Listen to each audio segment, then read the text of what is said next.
Mesdames et messieurs, bonsoir. J'espère que vous allez bien. J'espère que aussi que vous m'entendez, que vous me voyez. Je voudrais vous souhaiter la bienvenue à cette activité qui est devenue une activité récurrente du cabinet.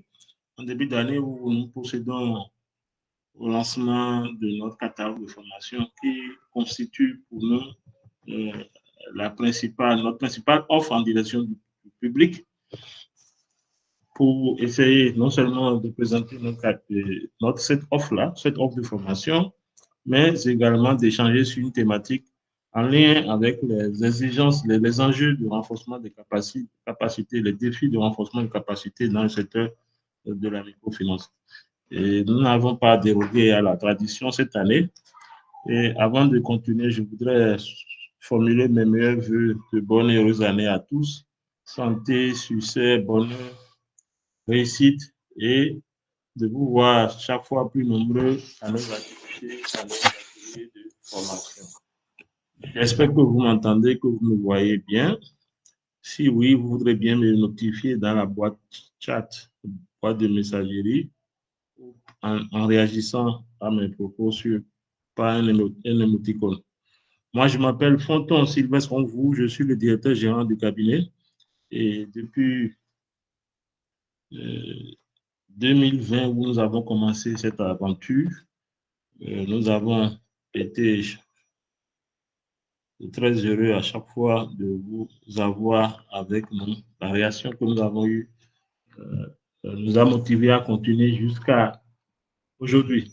Alors, le cabinet, c'est quoi? C'est que c'est une ambition hein, qui est vraiment d'apporter un plus par les services de conseil au niveau des institutions de microfinance. Pourquoi les institutions de microfinance? Parce que la plupart des animateurs du cabinet ont une expérience dans le secteur en termes d'assistants techniques de formation, en termes de management des opérations et de gouvernance des institutions de microfinance. C'est pourquoi nous avons démarré là.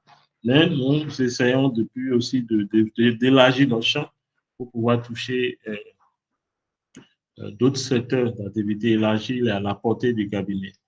Et c'est de faire en sorte que les services de conseil vraiment apportent un plus au niveau des gestions de microfinance qui souvent n'ont pas un recours actif, sinon un recours massif à ce genre de services. Or, on sait que dans le feu de l'action, on n'est souvent pas soi-même capable d'évaluer, de prendre le recul par rapport à ce qu'on fait pour pouvoir identifier les éléments d'amélioration. Et l'expertise que nous avons emmagasinée sur le plan international, mais aussi sur le plan local, à travers différents partenaires que vous voyez là, nous pensons pouvoir faire la différence en amenant cela, en mettant cela à disposition du secteur de la microfinance en Afrique francophone surtout. Alors, ce qui nous caractérise aussi depuis, c'est d'apporter une réponse hein, aux défis en matière de formation. Comme vous le savez, la formation, ça a un coût et souvent, les institutions de microfinance manquent de moyens. Et nous avons essayé de comment combiner l'expertise de qualité et l'exigence d'avoir un coût abordable. Et nous avons trouvé que le numérique pourrait être un élément important, donc un élément qui pourrait faciliter ça. C'est pourquoi depuis que nous avons commencé, nous avons lancé des formations en ligne, différentes sortes de formations en ligne, on va y revenir. Et nous avons quand même eu un accueil chaleureux depuis le premier atelier en novembre-décembre 2020 jusqu'à maintenant. On a quand même pu toucher plus de 10 pays, hein, près de 10 pays de l'Afrique francophone, Bénin, Mali, Togo, RDC, Burkina Faso, qui se révèlent comme les pays où les participants les plus actifs, d'où viennent les participants les plus actifs. Nous avons réalisé plus de 100 ateliers de formation en ligne et aussi, depuis l'année dernière, des formations en présentiel et des formations aussi en présentiel en interne. On va y revenir un peu. Nous avons formé plus de 600 participants et touché plus d'une quarantaine d'institutions, principalement des institutions de microfinance. Alors, nous avons aussi, à la demande de certaines institutions, réalisé des formations en présentiel en antenne. Et on a pu avoir une expérience au Togo. Au Bénin, on a des expériences avec Alidé, qui est une institution du Bénin. Et depuis l'année dernière, nous avons proposé des formations en ligne et en présentiel et qui a connu quand même, qui a eu une adhésion des institutions. Nous avons pu réaliser une session cette année. C'est une des innovations que nous avons fait cette année, c'est d'avoir une offre plus dense en matière de formation en ligne, en présentiel. Nous abordons généralement toutes les thématiques en lien avec le développement, le renforcement des capacités des institutions de microfinance, de la comptabilité, la gestion de crédit, gestion de l'épargne, les questions juridiques, gestion de risque, gestion de la clientèle. Et un des défis que nous nous sommes donnés, c'est d'avoir une expertise internationale, comme on le dit dans notre slogan, c'est qu'avec FSH Expertise, toutes les expertises sont à votre portée et à moindre coût. Nous avons aujourd'hui pu mobiliser des formateurs du Bénin, du Togo et de la RDC qui animent régulièrement nos ateliers de formation et qui permettent de mettre à disposition une expertise vraiment internationale par le biais du numérique, ce qui facilite l'accès aux institutions à des prix vraiment très abordables. Aujourd'hui, ce qui nous rassure aussi, qui montre que notre offre, malgré qu'elle soit diffusée en ligne, donne satisfaction, c'est l'évaluation de nos ateliers. Et qu'est-ce que nous avons remarqué, c'est que généralement, les participants sont très, très satisfaits de nos ateliers. On a plus de 80% de taux de satisfaction. Donc, ça montre que ce que nous faisons, malgré les problèmes d'Internet, tout ça, les participants arrivent vraiment à trouver parce que nous avons des experts qui, non pas seulement de la théorie, mais de la pratique et aussi de la pratique en accompagnement. Donc, ils arrivent vraiment à toucher les réalités, à transmettre l'essentiel parce que vous avez 3 heures, 4 heures parfois, ou bien 2 séances de 3 heures, ou 3 séances de 3 heures. Donc, c'est d'aller à l'essentiel et il faut vraiment être un expert de son domaine pour pouvoir transmettre l'essentiel des connaissances sans ennuyer les participants. Et nos thématiques que nous proposons aussi sont jugées pertinentes et très pertinentes par les participants parce que nous connaissons les enjeux pour être dans le secteur, pour avoir été aussi dans la formation, l'élaboration des plans de formation, des programmes de formation. Nous savons réellement ce dont les gens ont besoin et les participants le constatent et reconnaissent que nos thèmes sont pertinents à plus de 90%. Nos formateurs aussi sont très bien appréciés. Je le disais tout à l'heure, c'est des experts à renommée internationale que nous mettons dans nos ateliers et qui arrivent vraiment à donner satisfaction aux participants. Alors, la durée de nos affaires ne sont pas, enfin, sont moyennement appréciées, donnent satisfaction moyennement aux participants, mais on comprend puisque les gens aiment avoir plus. Mais le format dans lequel nous font que nous ne pouvons pas aller au-delà de 4 heures, mais de plus en plus, nous proposons les thématiques en plusieurs séances pour permettre d'aborder toutes les tout le contenu nécessaire qu'il faut. Et nous avons aussi commencé, au moins pour les institutions du Bénin, à développer une offre de formation en présentiel. Et c'est toujours dans ce but d'améliorer, de renforcer davantage, d'améliorer la formation. Parce que souvent, les institutions, on pense qu'on n'a pas besoin d'aller à une formation, peut-être qu'on a une expertise à l'interne, un expérimenté.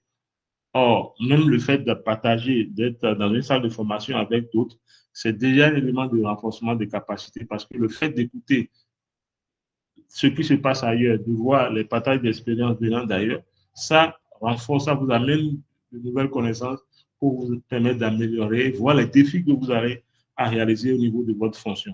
Donc, nous encourageons beaucoup les institutions à se former, à former le personnel, à investir davantage dans la formation, parce que c'est ça le défi. Et jusqu'à maintenant, il n'y a pas encore une formation académique très complète en matière de fonction, de fonction, de tâches à accomplir dans une institution de microfinance. Donc, ce n'est que les praticiens, ceux qui ont l'expérience, qui peuvent vous former en partageant leur expérience avec vous. Alors, pourquoi nous choisir, comme je le disais depuis, c'est que c'est beaucoup d'années d'expérience que nous mettons à disposition des participants. C'est une bonne connaissance de réalité de l'inclusion financière, un réseau d'experts formés, d'experts formateurs expérimentés et reconnus dans plusieurs pays d'Afrique, c'est ça, parce que c'est des gens qui viennent d'ailleurs, mais qui ont travaillé dans plusieurs pays et qui connaissent les réalités, qui peuvent vous les partager. Et nos contenus sont assez pratiques pour vous permettre rapidement d'évoluer en compétences. Et nous avons fait en sorte que la programmation, parce qu'au démarrage, on avait des formations en semaine, on s'est rendu compte que les gens n'étaient pas très disponibles. Donc aujourd'hui, nous avons privilégié réaliser tous nos ateliers, surtout les ateliers en ligne, les samedis matins pour permettre aux gens de participer. Et les cours, c'est une séance de 3 à 4 heures avec un formateur expérimenté international. Nous facturons 25 000 francs pour les affaires simples, 25 000 francs par séance. Pour les affaires PAC, 25 000 francs par fois nombre de séances. Pour les affaires masterclass, c'est 30 000 francs par séance. Donc, c'est des choses vraiment très abordables. Et à la fin de ça, vous avez les supports, vous avez des outils parce que effectivement, nos formateurs partagent les outils, donc de manière généreuse. Vous avez des outils que les gens ont conçus eux-mêmes, qu'ils utilisent dans des missions plus rémunérées, mais qu'ils mettent à votre disposition. Vous avez un certificat et vous avez le lien pour suivre l'enregistrement quand vous voulez de la séance sur notre chaîne YouTube. Donc, c'est beaucoup de choses parce que vous pouvez exploiter toutes ces choses pour vous recycler, mais aussi peut-être diffuser l'information à l'intérieur de votre institution, rien qu'en payant 25 000 francs. Donc, c'est vraiment très accessible par rapport au contenu. Aujourd'hui, nous avons beaucoup d'offres en termes de formation aujourd'hui. Nous avons les affaires qui sont les ateliers de formation en ligne, qui sont standards. Nous avons les affaires masterclass qui permettent vraiment d'être en contact avec un formateur vraiment de renommée internationale. Les affaires PAC, c'est des affaires qui se déroulent en plusieurs séances pour faciliter, pour permettre aux gens d'apprendre sur une thématique de manière plus pointue. Et les affaires pour aujourd'hui, les ateliers de formation en présentiel que nous développons, pour que ceux qui n'aiment pas, parce que depuis la fin du Covid, on s'est rendu compte qu'il y a des gens qui n'aiment pas trop les formations en ligne. Donc, on essaye d'avoir aussi une offre dans ce sens pour faciliter l'apprentissage à ces personnes-là. Donc, nous avons maintenant des formations en présentiel et, comme je le disais, il y a plus de flexibilité dans les heures de nos séances. Et toutes les thématiques possibles vont être abordées au cours de 2026 et pour élargir le champ de nos offres de formation. Alors, nos formations aujourd'hui sont le catalogue tel que c'est présenté sur les formations et les formations sont réparties entre février et octobre 2026. Nous avons 9 affaires standards qui sont proposées. Nous avons 3 affaires masterclass qui sont proposées. Nous avons 4 affaires PAC et 5 affaires qui sont proposées. Et nous allons élargir les champs de d'horizon des formateurs pour que vous ayez des formateurs d'autres expériences, pour que les participants puissent avoir d'autres expériences d'autres régions pour renforcer leur capacité. Et nous offrons aussi toujours des formations en interne et des formations en présentiel en interne, puisque nous l'avons fait. Nous avons une expérience très intéressante l'année dernière avec la PSFD du Burkina, l'association professionnelle des systèmes financiers décentralisés du Burkina, qui a eu recours à nous pour former les caissiers de membres des institutions membres sur la gestion de stress. Ça veut dire que nous sommes aussi disponibles pour ce genre de partenariat pour permettre à ce que l'expertise que nous avons, on puisse les mettre à disposition des acteurs, toujours en essayant d'utiliser le numérique, parce que le volet nous tient beaucoup à cœur. Parce que nous connaissons la réalité et c'est pour permettre aux gens, parce que nous connaissons la réalité, mais nous savons que sans la formation, il n'y a pas de progrès, il n'y a pas de renforcement de développement possible au niveau des institutions. Donc, nous tenons à cela et c'est toujours de manière avec notre disponible, avec notre sérieux, avec la qualité de nos expertises que nous faisons tout ceci. Donc, voilà un peu ce que je voudrais dire pour présenter la formation. Je ne sais pas s'il y a des préoccupations.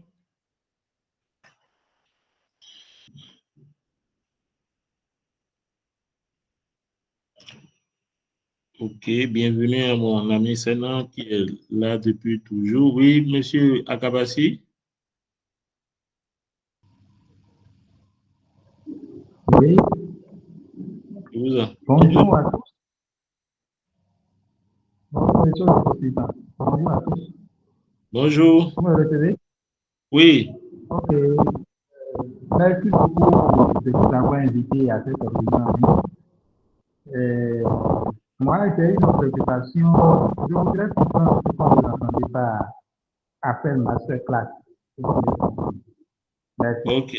Merci beaucoup, monsieur Kabassi. Je précise que monsieur Kabassi est au niveau de l'ONACA, qui est une de nos institutions partenaires qui participe beaucoup à nos ateliers. Nous voulons profiter pour les remercier. Remercier son directeur général, monsieur Yanvo Dieudonné, pour la confiance depuis le début de cette aventure. Il y a aussi mon ami Sénat du Togo qui est là, qui a toujours été aussi avec nous dès le départ et qui est toujours, même s'il a un temps, il a changé d'institution, il est toujours avec nous. Merci beaucoup. Il y a aussi monsieur Dieudonné, hein. C'est vrai que les changements institutionnels à leur niveau ne permettent plus une participation, mais à titre personnel, il nous apporte toujours sa confiance, et son soutien moral pour nos activités. On espère que cette année, on aura beaucoup plus de participants venant de son institution. Alors, les affaires masterclass, comme on dit, c'est une formation, une affaire qui mobilise un formateur vraiment international de haut niveau. C'est une affaire masterclass, c'est comme on va solliciter M. Yanvo, par exemple, de venir animer. Donc, vous voyez le niveau d'expérience, le niveau de responsabilité. Donc, c'est des formations pointues où on va à l'essentiel et des gens partagent vraiment ce qu'ils ont vu. Et c'est un expert qui parle, un expert, enfin, un expert de haut niveau qui vient entretenir les participants. Donc, vous voyez, ce n'est pas facile de mobiliser ces gens, ils n'ont pas souvent le temps. Donc, si on arrive à le faire, c'est vraiment une réussite quoi, pour nous. On en a organisé quelques-unes les années antérieures, avec par exemple M. Oussou Pierre, qui était à son âme, qui nous avait fait confiance sur plusieurs affaires, masterclass en matière d'analyse financière. Donc, vous savez, le niveau d'exigence d'excellence dans ces genres de formation. Donc, c'est une affaire, mais ce n'est pas une affaire comme les autres parce que c'est animé par une personnalité reconnue comme euh, expert de haut niveau dans son domaine.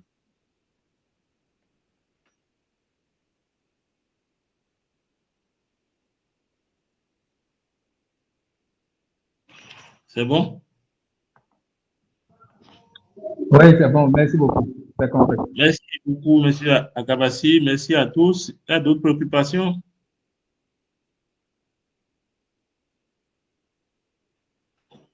OK, donc nous allons maintenant passer à notre intervenante du jour.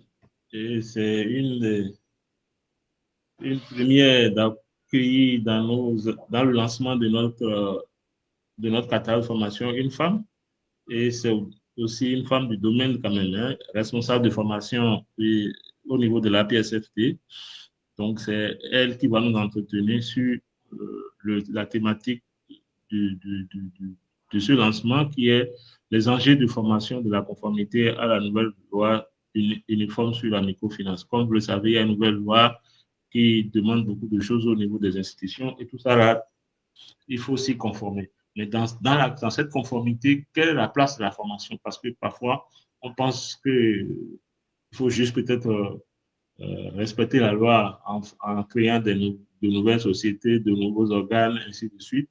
Mais les acteurs à l'interne, on ne va pas quand même les changer du jour au lendemain. Donc, il faut que ces acteurs-là aussi soient renforcés pour pouvoir s'allier sur les agences légales. Parce que la différence avec les anciennes lois, enfin, les lois antérieures que nous avons, c'est que cette nouvelle loi fait une refonte complète, hein, des institutions. Si vous avez eu la chance de regarder, de la lire ou bien de faire une revue de la loi de manière précise, vous allez voir que c'est une refonte complètement de notre activité que qu'amène cette loi. Et pour que les acteurs puissent rentrer dans la nouvelle moule, il faut pouvoir les former.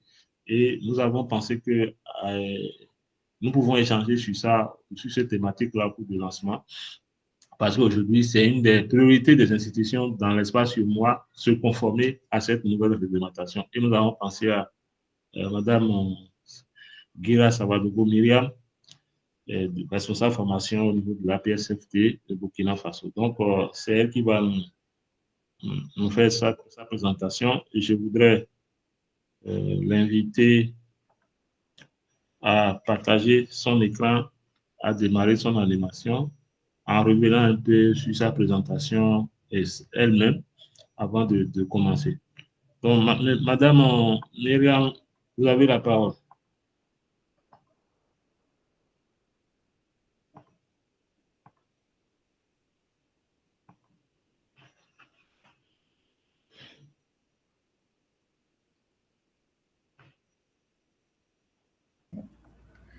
Alors, bonsoir tout le monde. Bonsoir, chers participants. J'espère que tout le monde m'entend. On vous entend très bien. D'accord. Merci bien, Monsieur Onvou, pour cet honneur et cette opportunité.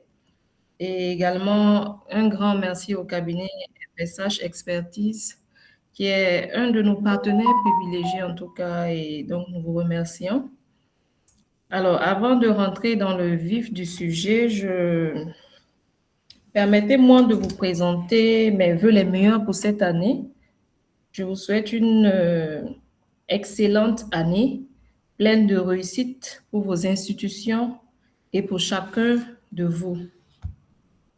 Je suis Madame Gira Myriama et je suis responsable de formation au niveau de l'Association professionnelle des systèmes financiers du Burkina.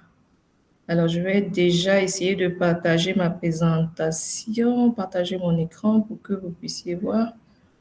Une minute.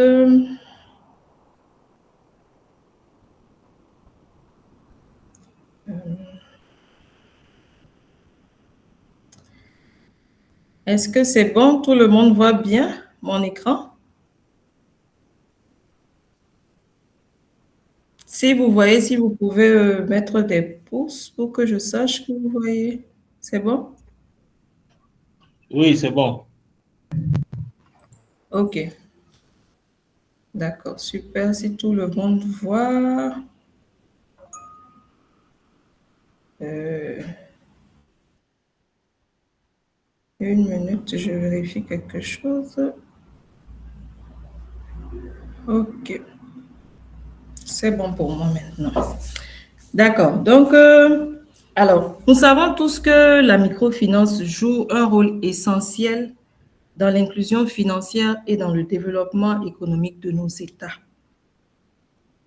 Nous savons aussi que ce rôle ne peut être pleinement assuré que dans un cadre réglementaire maîtrisé, respecté et compris par tous les acteurs.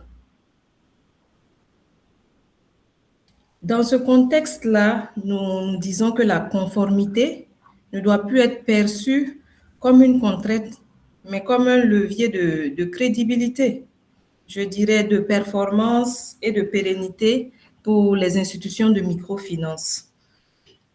Monsieur Onvou a très bien planté le décor et nous a vraiment déroulé le pourquoi de chercher à se conformer à cette loi-là.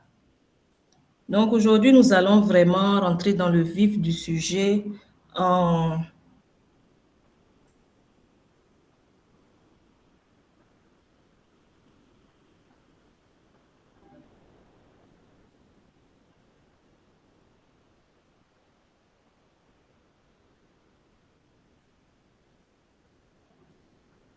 Voilà, conditions essentielles, comme je le disais, pour une conformité durable et efficace. Alors, le plan de la présentation du jour est le suivant. Nous allons commencer. Est-ce que tout le monde voit bien mon écran? Vous pouvez réagir pour que je sache. C'est bon. C'est bon, vous m'entendez aussi? Très bien. OK, d'accord. Alors, donc, le plan de la présentation du jour va s'articuler autour des points suivants, hein. Nous allons commencer par rappeler le contexte et la justification de la réforme de la réglementation avant de clarifier ce que signifie être même conforme. Ensuite, nous allons aborder les domaines clés de conformité, les risques liés à la non-conformité, et ensuite voir le rôle central de la formation et les enjeux qu'elle représente. Ensuite, nous allons voir les acteurs clés à former et enfin les thématiques prioritaires pour la formation. Alors, avant de parler de conformité,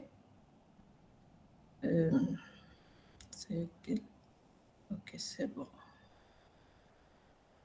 Avant de parler de conformité, il est important de revenir, je dirais brièvement, sur le contexte même qui a conduit à la révision du cadre juridique de la microfinance dans l'UEMOA.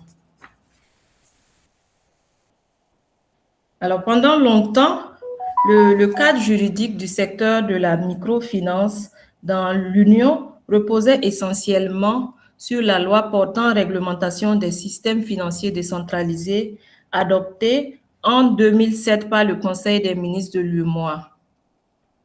Cette loi, il faut le dire, a constitué une base importante pour l'organisation et le développement du secteur. Toutefois, malgré, je dirais, ce cadre juridique, plusieurs insuffisances ont été constatées. Elles concernaient notamment la gouvernance, la gestion du risque, de crédit, le contrôle interne et aussi les systèmes d'information et de gestion.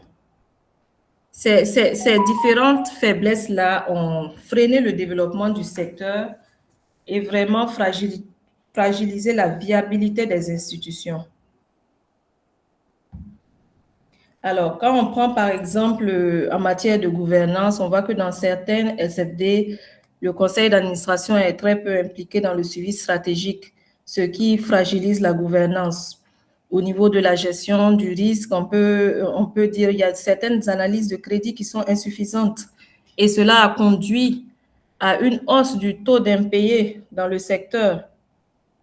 Et également, au niveau du système d'information et de gestion, nous voyons qu'il y a la plupart des SFD qui ne disposent pas d'un système, on va dire, adapté. Et cela entraîne bien sûr des erreurs dans les états financiers. Et face à ces constats, la BCEAO a engagé, à partir d'août 2018, un processus de révision de la loi qui encadre les institutions de microfinance. Alors, ce processus a abouti en décembre 2023 à l'adoption par le Conseil des ministres de l'UEMOA au projet de loi uniforme portant réglementation de la microfinance.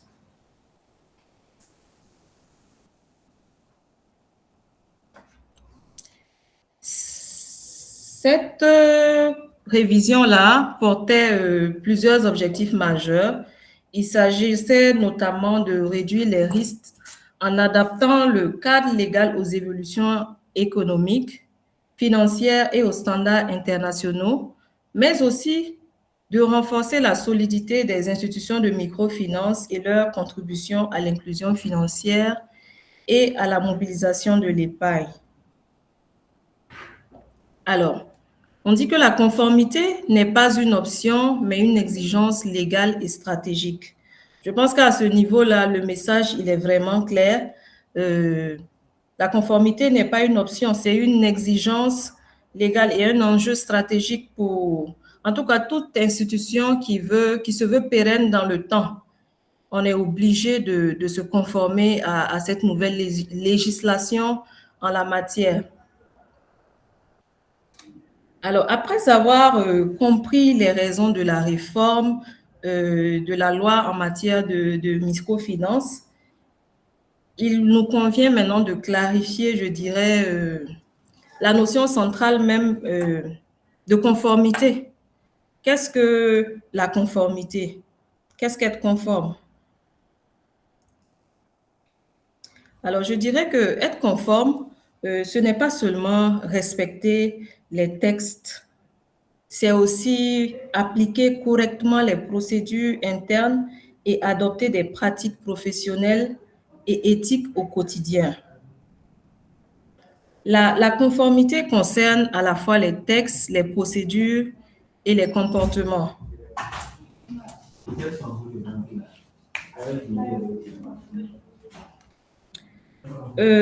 Maintenant que nous avons défini la notion de conformité, il nous semble essentiel de nous intéresser maintenant aux domaines clés dans lesquels les SFD sont appelés à se conformer.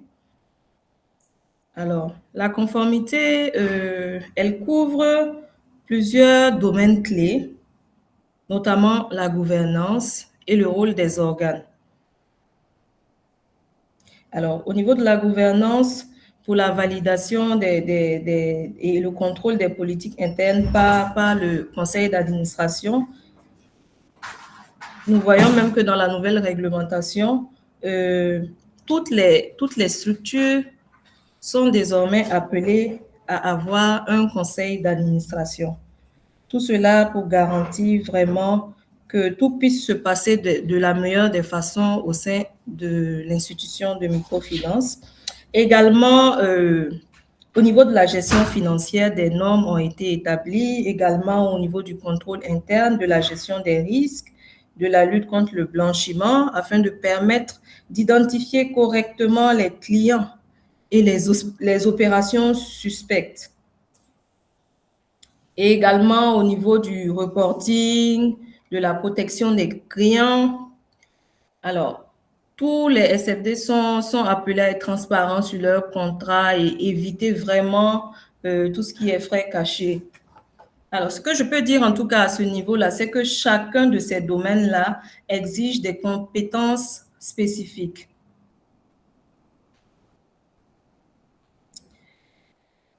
Alors, maintenant, qu'est-ce qui se passe lorsque toutes ces exigences-là ne sont pas respectées? Nous allons voir à présent les risques liés à la non-conformité à la législation. Alors, pour étayer ces propos, je vais prendre un exemple qui est très simple. On imagine qu'on conduit une voiture et la loi dit, par exemple, que la vitesse maximale est de 50 km/h. Si vous respectez cette limitation de vitesse-là, alors vous êtes en conformité avec la règle. Mais en tout cas, si vous dépassez cette règle, vous pouvez vous retrouver avec une amende. Et je ne sais pas s'il y a des Burkinabés en ligne, mais pour le cas du Burkina, en tout cas, de tels, je vais dire, écarts par rapport à la limitation de vitesse, là, en tout cas, il y a un gros risque d'avoir une amende et même de se retrouver à Faso Mebo. Pour ceux qui comprendront, en tout cas. Voilà, donc ça me permet de dire que cela aussi s'applique aux institutions de microfinance et les sanctions peuvent aller à des sanctions administratives et financières, la suspension ou le retrait de l'agrément, la perte de confiance des partenaires, la dégradation de l'image de l'institution, la fragilisation de la viabilité institutionnelle et même la disparition de la structure. Donc, il faut retenir que vraiment, il est important de pouvoir se conformer à la loi. Il faut retenir aussi que le coût de la non-conformité est plus élevé que celui de la formation. Et Et la formation permet vraiment d'anticiper ces risques-là plutôt que de les subir. Et alors, face à ces risques, une question essentielle se pose. Comment prévenir la non-conformité? Et je dirais que c'est l'objet même de la communication de ce soir, parce que pour moi, la non-conformité, la principale action qui permet en tout cas de prévenir durablement la non-conformité, c'est réellement la formation. Voilà pourquoi nous disons que la formation est un enjeu majeur. La réglementation, elle est complexe et elle est évolutive. Et les textes sont souvent vraiment mal compris. Les erreurs qui sont constatées généralement sont vraiment liées à un déficit de connaissances ou un manque de mise à jour même des compétences. D'où l'importance de vraiment continuer à se former au quotidien et déjà même à comprendre même les principes et les différents articles de la loi afin de pouvoir l'appliquer au mieux.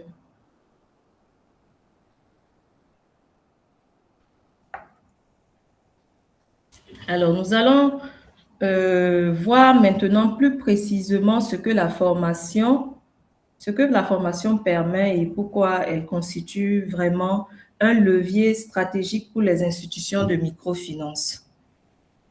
La formation permet d'améliorer la compréhension des exigences légales, c'est-à-dire déjà même les textes, pouvoir se les approprier de manière efficace. Parce que souvent, quand on lit un texte, il y a certains termes qui ne sont pas aisés à comprendre. Et lorsqu'on arrive à avoir quelqu'un qui nous explique ça de façon beaucoup plus précise, beaucoup plus détaillée, souvent avec des termes plus simples, cela nous permet de mieux nous approprier ces textes-là et de pouvoir mieux comprendre afin de les appliquer au quotidien. Alors, la formation permet également de renforcer les compétences techniques des acteurs. Parce qu'il peut arriver qu'au sein des institutions, il y ait des gens qui soient déjà compétents, mais il faut renforcer leurs compétences sur certains aspects techniques qui sont exigés désormais par la loi. Et également, la formation permet d'harmoniser les pratiques au sein des institutions de microfinance et de responsabiliser chaque acteur face à ses obligations. Alors, la conformité n'étant pas l'affaire d'un seul service, il nous semble aussi essentiel de définir les acteurs concernés par ces actions de formation. Alors, qui il faut former au sein des institutions de microfinance? Alors, je dirais que tous les acteurs sont concernés, depuis les membres du conseil d'administration à la direction générale, les responsables de conformité, je dirais les responsables même de tous les services, que ce soit ceux de conformité ou autres, de contrôle interne, les agents de crédit, les caissiers, le personnel support. Alors, la liste n'est pas exhaustive, mais c'est pour essayer de faire comprendre que tout le monde, tous les acteurs des institutions sont concernés par la formation.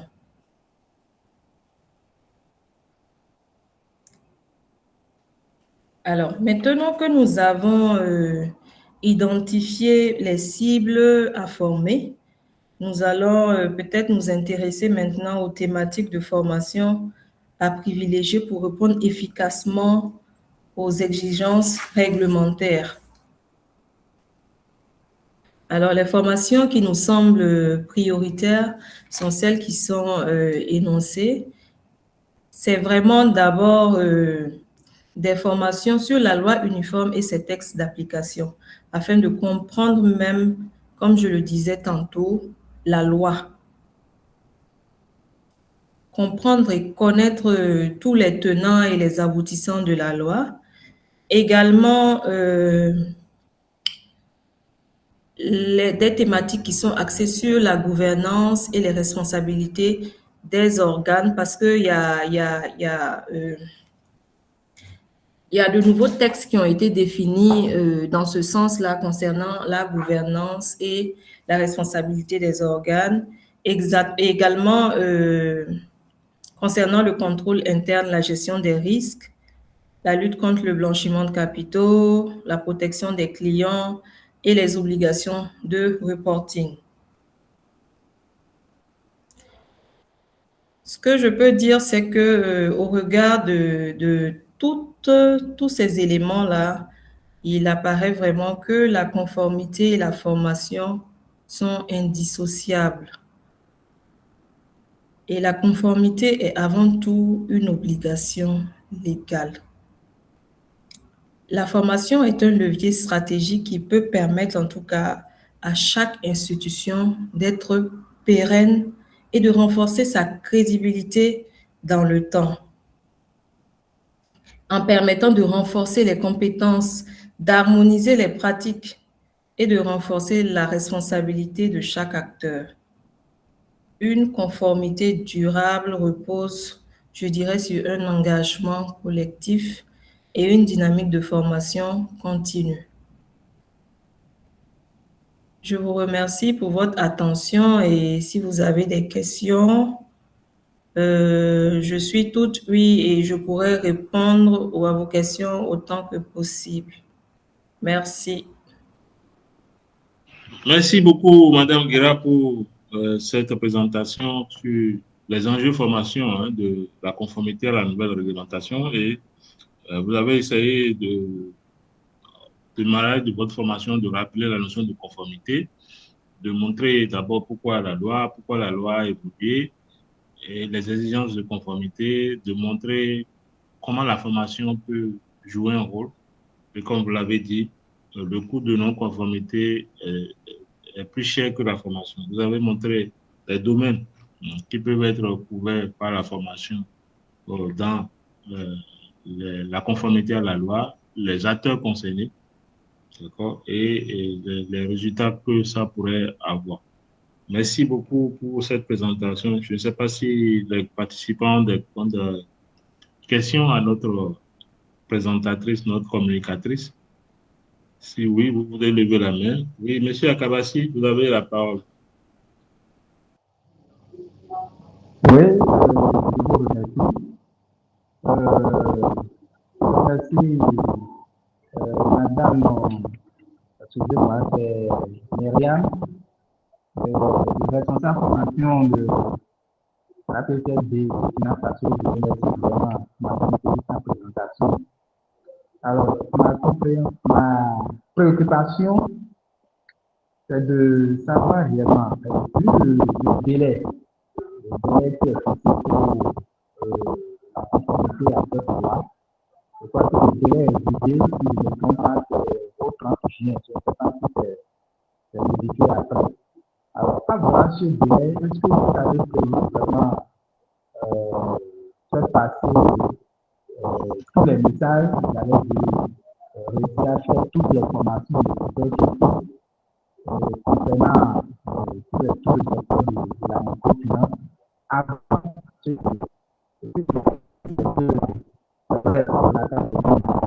Monsieur Akabassi, ça crache un peu votre... On ne vous entend pas très bien.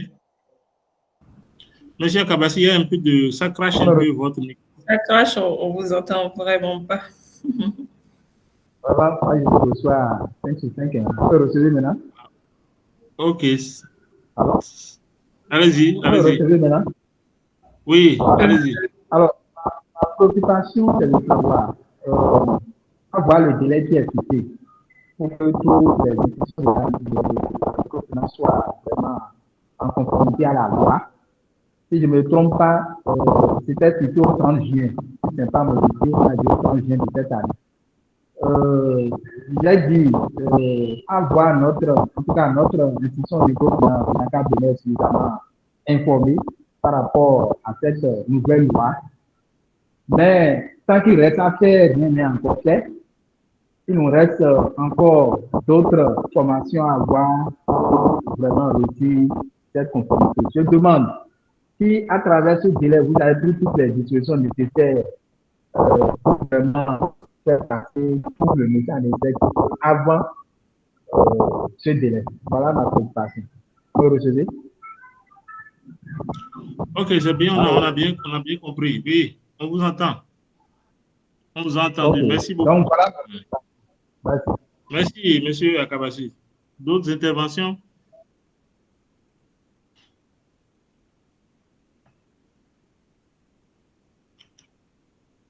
Ok, on va laisser Madame Guira aller répondre à cette préoccupation. C'est beaucoup là, le délai. Est-ce qu'il y a un délai pour réaliser toutes ces formations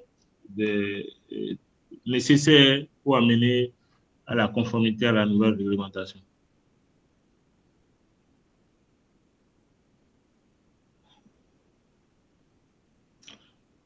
Alors, monsieur Guira, Madame Guira, pardon, vous êtes là? Oui, allô, vous m'entendez? Oui. Je crois que je n'avais pas ouvert mon micro. Ok, super. Voilà.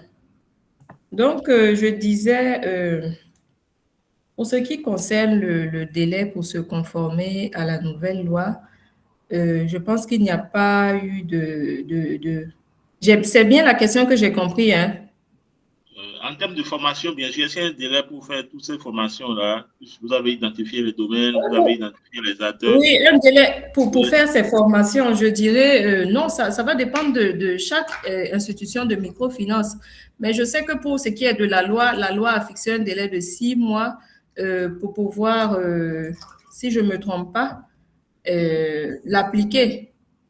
Une fois que la loi est promulguée, souvent, je pense que c'est un délai de conformité de 6 mois, mais qui peut aller jusqu'à 12 mois.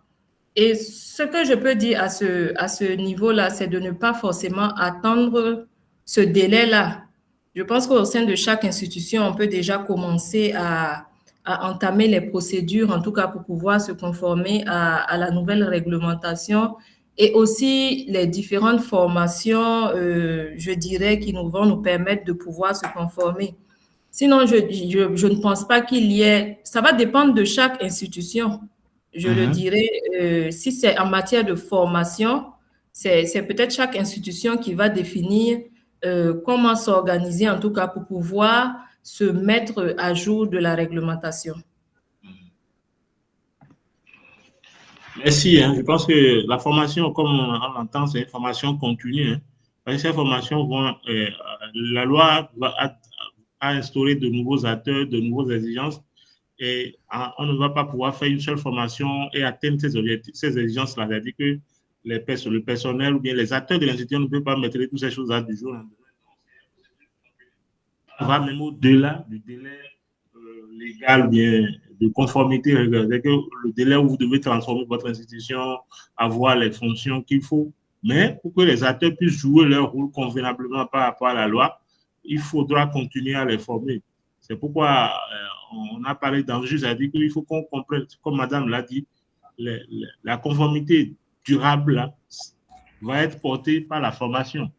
Hein, si vous voulez vous conformer à tout moment, à tout instant aux exigences légales, vous devez continuer à former vos personnels, vos acteurs, vos dirigeants sur ces exigences-là. Donc, les recyclages, les formations des nouveaux agents, etc., pour pouvoir maintenir ce niveau de conformité-là réglementaire.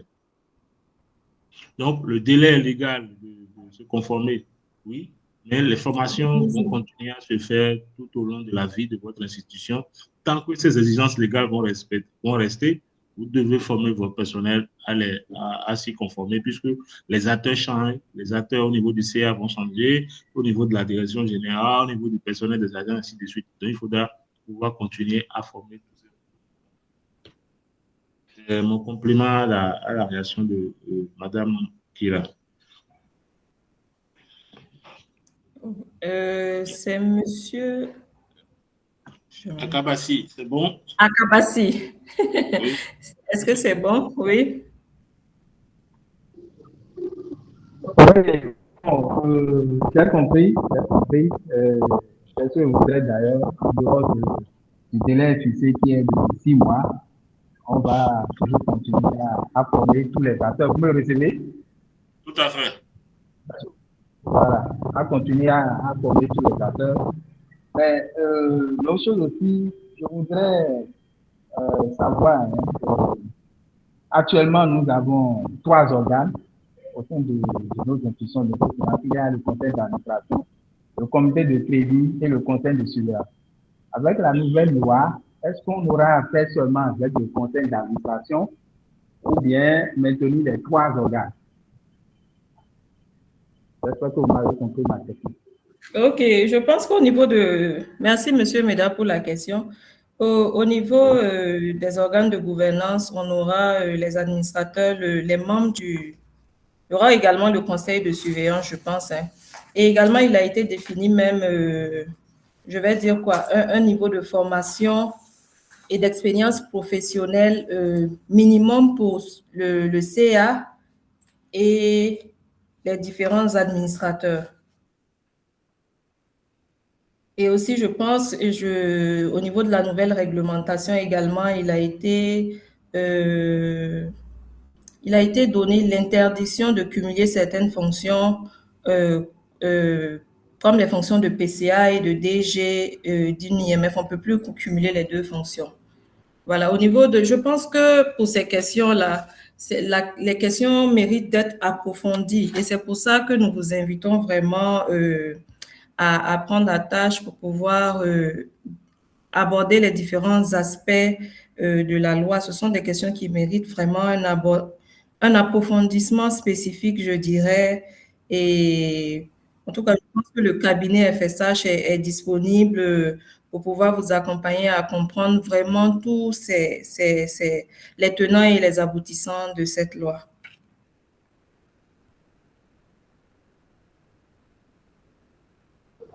Merci, Madame Guira. Donc, effectivement, c'est le comité d'audit, le conseil qui va rester, plus le conseil d'administration.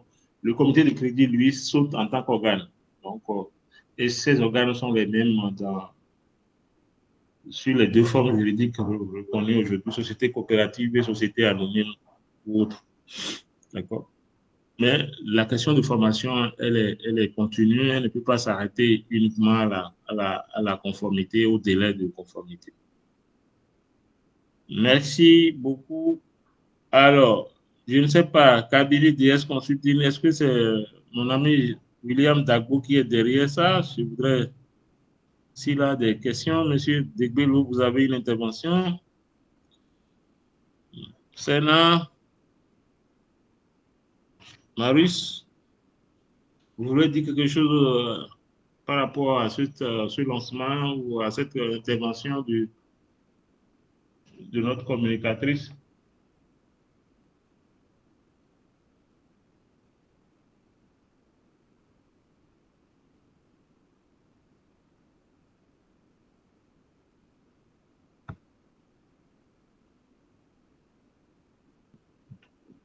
Allô?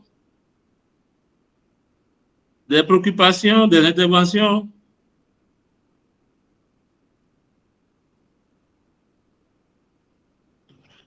C'est bon?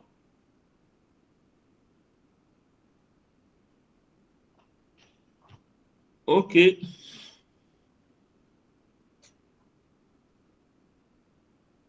OK, il n'y a pas... Tout le monde est content. Alors, je vais laisser un dernier mot à Madame Guira pour conclure cet échange-là. Madame Guira, vous avez quelque chose à dire pour conclure cet échange? Oui, merci bien. Je voudrais, pour conclure, remercier une fois de plus Monsieur Onvou et le cabinet FSH pour cette opportunité de pouvoir parler sur cette nouvelle loi. Et comme je le disais tantôt dans la présentation, j'invite en tout cas chaque institution de microfinance à pouvoir, en tout cas, faire de son mieux pour pouvoir se conformer à cette nouvelle réglementation, d'entreprendre en tout cas les actions en matière, je dirais, d'abord de formation pour pouvoir comprendre les tenants et les aboutissants afin de pouvoir se conformer au mieux à cette nouvelle réglementation-là. Merci. Et je voudrais dire merci à chacun de vous d'être resté jusqu'au bout pour pouvoir participer à cette communication sur une thématique, en tout cas, qui est vraiment d'actualité pour notre secteur. La transformation institutionnelle, on sait que alors ce sera le cheval de bataille de l'année 2026 en tout cas pour toutes les institutions de microfinance, et on souhaite bon vent et vraiment bonne année à toutes nos institutions ici. Merci, monsieur. Merci beaucoup, madame, pour cette conclusion. Monsieur Akabassi, vous avez quelque chose à ajouter? Oui. J'ai une préoccupation. Je voudrais demander à madame si on peut avoir le support de la présentation. Oui, vous aurez le support. Tout le monde, on va vous envoyer le support. On va vous envoyer le lien pour l'enregistrement de la séance. Donc, vous pouvez réécouter tout ce que nous avons dit. Donc, ne vous inquiétez pas pour ça. Merci beaucoup. OK, merci beaucoup à tous pour avoir pris de votre temps pour nous cet après-midi pour échanger un peu sur notre offre de formation, mais aussi sur cette thématique d'actualité. Alors, nous allons démarrer très bientôt nos formations et je voudrais vous inviter à rester connectés avec nous pour avoir les informations sur nos différentes formations, sur nos différentes activités. Et ce serait toujours un honneur, un plaisir pour nous de vous avoir dans nos séances. Donc, mettez notre catalogue de formation parmi vos priorités. Monsieur Akabassi, Monsieur Sena, pour que nous ayons massivement votre personnel dans nos formations. En tout cas, nous sommes disponibles pour vous accompagner à élever le niveau de compétences de vos agents. Comme l'a dit Madame Guira, le coût de la non-conformité va être toujours plus élevé que la formation.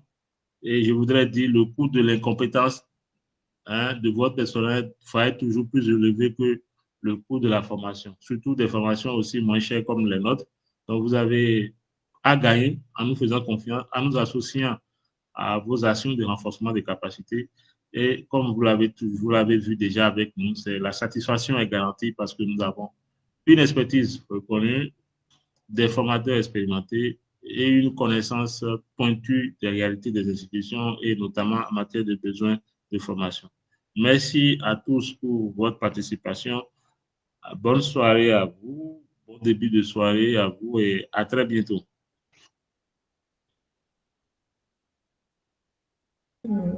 Merci.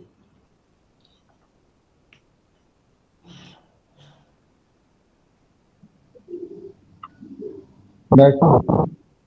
Bonne soirée à tous. Au revoir.